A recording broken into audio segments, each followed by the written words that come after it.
And welcome back to the Crochet Crowd, as well as my friends at Jimmy Bean's Wool. And today I'm using Scheepjes Chunky Monkey. Both of these scarves take 3 balls only using a 6mm size J crochet hook. However, I got a little bit of a tip for you, and in the picture of this tutorial is going to be the one I'm focusing on. They're the same concept, just different counts, and also the fringe is where I really want to talk to you about. Both of these scarves are the same concept. The difference is this scarf here has only 3 single crochets in the center to do a thinner stripe and still has the 7 on both sides. And this one here has 7, 7, and 7. So what I wanted to do is that I wanted to see how far I could go with the Chunky Monkey, and I got to a great length with this.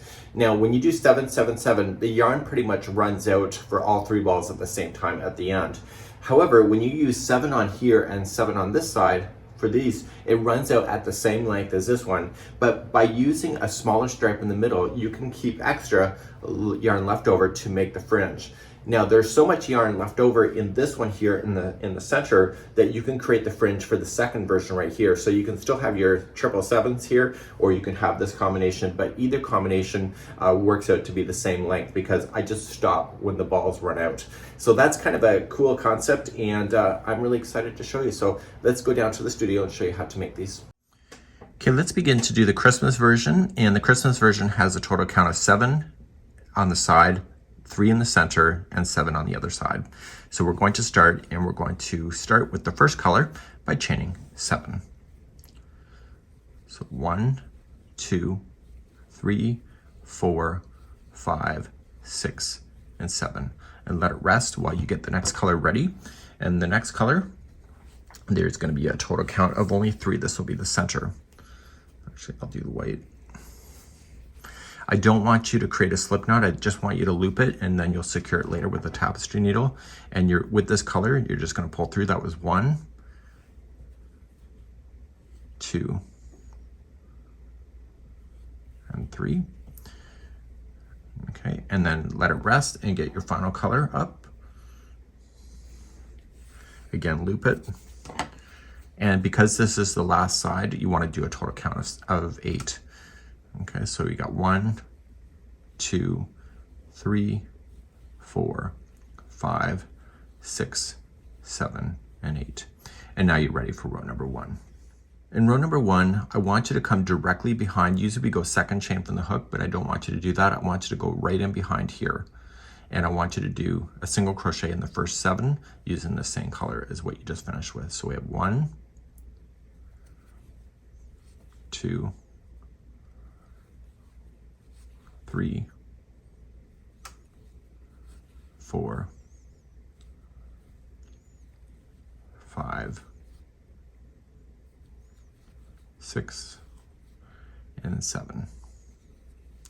Now, when you do this concept, it is grafghan work. So you're just going to put the yarn in behind, so don't allow it to come into the front once you're done with going across with it. And just grab the next color up. Don't pull it too tight, and you're going to pull that color. So the loop that you pull through on stitches is actually the loop for the next stitch. It's the roof of this next stitch.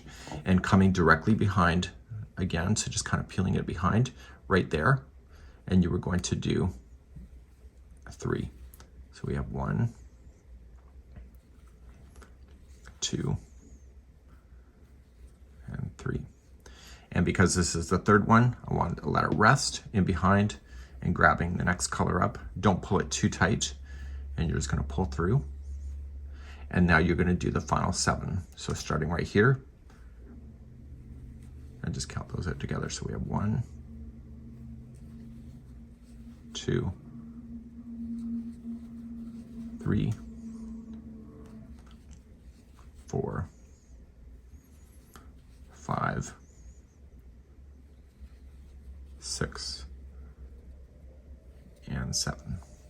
So at this point, you should have 7 of the first color, 3 of the middle, and if you see it's loose here, don't worry about that. That's something that you're going to fix. off camera, the yarn is coming off evenly. And so when you twist things, it changes the orders. So make sure that when you turn, you don't always turn in the same location, the same rotation, because it'll keep twisting on you. So if you keep turning like this, it'll twist to the ball. So in one time across, you'll want to turn in one direction, and then the other time across, you'll turn in the opposite direction to prevent the tangling. So let's turn our work and let's begin the next row. And this is Grafghan work. And because you've now turned it, all of the yarn that you've been playing with will now be on the front side of the work, which is where you need it to be when you go to start a new row. So let's tighten this back up and begin row number 2. So row number 2, you're just going to chain 1 and match the color to it. Okay, so I don't need to count my 7 anymore. I can see that the row below is the same color. So I'm matching what I can see.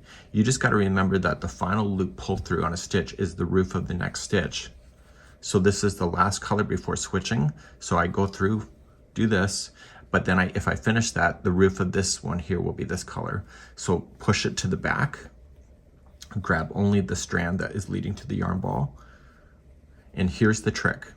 You're gonna pull through. So this is the roof of the next one. You see this ugly little line here? If you leave it there, it'll look like sin. If you want to see what sin looks like, that's what sin is. So you're just going to put this line here and just shift your hook behind it and single crochet, and that forces that carried line to go straight up, which creates a better look. And so you're only doing 3 of this, so you're just going to be there for a few seconds, and you have to then switch, throw it in behind, and grab the one leading to the yarn ball. See how it's kind of loose? When you pull up on it the first time, it'll tighten back in. That's why you don't want to worry about it too much. So this one here, again, come behind it and push it in front, and that will keep that line going straight up. Like that. And so you're going to do your final 7. This scarf of the 2 scarves is much faster because the center stripe is missing 4 stitches that the other one does not have. But the center stripe is going to be what you have for fringe, unless you want to buy another ball. So, okay, so turn your work, start with this color, so chain 1, and I can just blast my way back and forth. This is a great TV project to do, or if you're gonna sit with friends.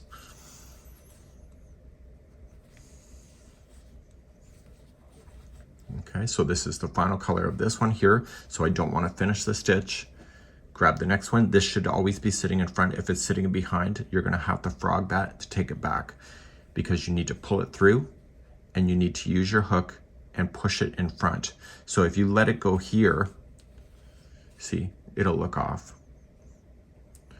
So force that stitch forward, get that hook behind it, and it forces that straight up, which looks better. And you only have 3 of these stitches. So by the time you get used to it, you already got to switch back. So leave it behind, grab the next one. So in the Chunky Monkeys, you are just crocheting back and forth until the cows come home, and you stop as soon as one of the colors is run out. Okay, so it won't be the center color for sure. So here that you see, that's normal. Okay, so don't flip out if you see that. The other side won't look like that. Okay, so there is actually kind of a good side and a bad side, I guess you can say. So you're just going to go back and forth until you have a color that runs out. All of the loose ends here at the end, you want to make sure that you use a tapestry needle and then just drag it through and go back and forth in the same color. So don't drag this white through this color, so that you have a nice clean edge. Now the fringe, when you go to look at these scarves, the fringe is made up of 3 strands that are 12 inches long, and then I just fold them over and attach. Now, the way that this is designed is that there will be a total of 9 of these across this version here, and this one here has 11. So you start off in the outside stitch, and then skip a stitch, and then attach the next fringe to the next, and then skip the next one, and so on all the way down. What I did is that I attached it once I did that, and it'll look like different lengths. Just give it a good steam or just damp block it, and then just laid over top of an edge of a counter and just come across and just do some scissors. And then I touched it with some steam at the end, so it's got a great flow to it. So these are these little scarves. I think they're a great little project, and if you're on the Jimmy Beans retreat, you probably can finish one within the time frame. Again, these did not take me very long, and I think it's a great little conversational piece as well. We hope you're having a great retreat, and we hope to see you again real soon. Bye-bye.